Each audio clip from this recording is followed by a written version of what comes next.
यहाँ वर्जित है हनुमान जी की पूजा। हम सब जानते हैं कि हनुमान जी हिंदुओं के प्रमुख आराध्य देवों में से एक है और संपूर्ण भारत में इनकी पूजा की जाती है। लेकिन बहुत कम लोग जानते हैं कि हमारे भारत में ही एक जगह ऐसी है जहाँ हनुमान जी की पूजा नहीं की जाती। ऐसा इसलिए क्योंकि यहाँ के रहवासी हनुमान जी के द्वारा किए गए एक काम से आज तक नाराज हैं। ये जगह है उत्तराखंड स्थित द्रोणागिरी गांव। द्रोणागिरी गांव उत्तराखंड के सीमांत जनपद चमोली के जोशीमठ प्रखंड में जोशीमठ नीति मार्ग पर है। ये गांव लगभग 14,000 फुट की ऊंचाई पर स्थित है। यहाँ के लोगों का मानना है कि हनुमान जी जिस पर्वत को संजीवनी बूटी के लिए उठाकर ले गए थे वो यहीं स्थित था। चूंकि द्रोणगिरी के लोग उस पर्वत की पूजा करते थे, इसलिए वे हनुमान जी द्वारा पर्वत उठा ले जाने से नाराज हो गए। यही कारण है कि आज भी यहाँ हनुमान जी की पूजा नहीं होती। यहाँ तक कि इस गांव में लाल रंग का झंडा लगाने पर पाबंदी है। द्रोणागिरी गांव के निवासियों के अनुसार जब हनुमान जी बूटी लेने के लिए इस गांव में पहुंचे तो वे भ्रम में पड़ गए। उन्हें कुछ सूझ नहीं रहा था कि किस पर्वत पर संजीवनी बूटी हो सकती है। तब गांव में उन्हें एक वृद्ध महिला दिखाई दी। उन्होंने पूछा कि संजीवनी बूटी किस पर्वत पर होगी। वृद्धा ने द्रोणागिरी पर्वत की तरफ इशारा किया। हनुमान उड़कर पर्वत पर गए, बूटी कहाँ होगी ये पता न कर सके।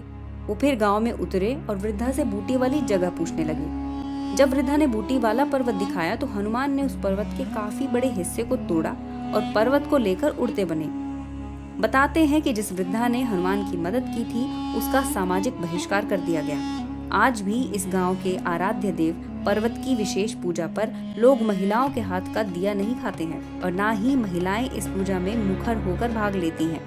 हनुमान जी द्वारा पर्वत उठाकर ले जाने का प्रसंग वाल्मीकि रामायण के युद्ध कांड में मिलता है। वाल्मीकि रामायण के अनुसार रावण के पुत्र मेघनाद ने ब्रह्मास्त्र चलाकर श्री राम व लक्ष्मण सहित समूची वानर सेना को घायल कर दिया। अत्यधिक घायल होने के कारण जब श्री राम व लक्ष्मण बेहोश हो गए तो मेघनाद प्रसन्न होकर वहां से चला गया। उस ब्रह्मास्त्र ने दिन के 4 भाग व्यतीत होते होते 67 करोड़ वानरों को घायल कर दिया था।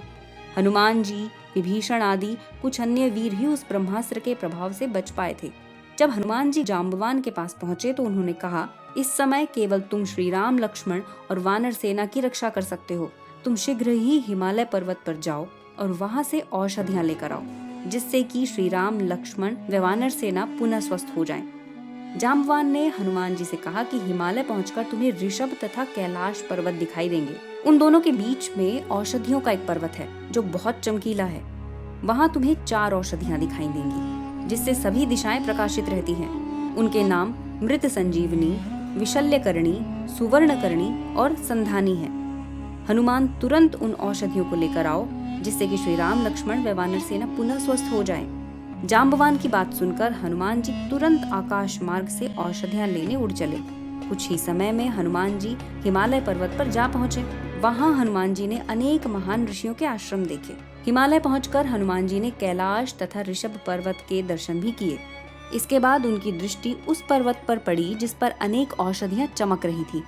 हनुमान जी उस पर्वत पर चढ़ गए और औषधियों की खोज करने लगे। उस पर्वत पर निवास करने वाली संपूर्ण महाऔषधियां ये जानकर कि कोई हमें लेने आया है तत्काल अदृश्य हो गई। ये देखकर हनुमान जी बहुत क्रोधित हुए और उन्होंने पूरा पर्वत ही उखाड़ लिया जिस पर औषधियां थी। कुछ ही समय में हनुमान उस स्थान पर पहुंच गए जहां श्री राम, लक्ष्मण व वानर सेना बेहोश थी। हनुमान जी को देखकर श्री राम की सेना में पुनः उत्साह का संचार हो गया। इसके बाद उन औषधियों की सुगंध से श्री राम, लक्ष्मण व घायल वानर सेना पुनः स्वस्थ हो गई। उनके शरीर से बाण निकल गए और घाव भी भर गए। इसके बाद हनुमान जी उस पर्वत को पुनः वहीं रखाए जहां से लेकर आए थे। जहां वाल्मीकि रचित रामायण के अनुसार हनुमान जी पर्वत को पुनः यथास्थान रख आए थे, वहीं तुलसीदास रचित रामचरितमानस के अनुसार हनुमान जी पर्वत को वापस नहीं रख कर आए थे। उन्होंने उस पर्वत को वहीं लंका में ही छोड़ दिया था। श्रीलंका के सुदूर इलाके में श्रीपद नाम का एक पहाड़ है। मान्यता है कि ये वही पर्वत है जिसे हनुमान जी संजीवनी बूटी के लिए उठाकर लंका में ले गए थे। इस पर्वत को एडम्स पीक भी कहते हैं। ये पर्वत 22,000 मीटर की ऊंचाई पर स्थित है। श्रीलंकाई लोग इसे रहुमाशाला कांडा कहते हैं। इस पहाड़ पर एक मंदिर भी बना है।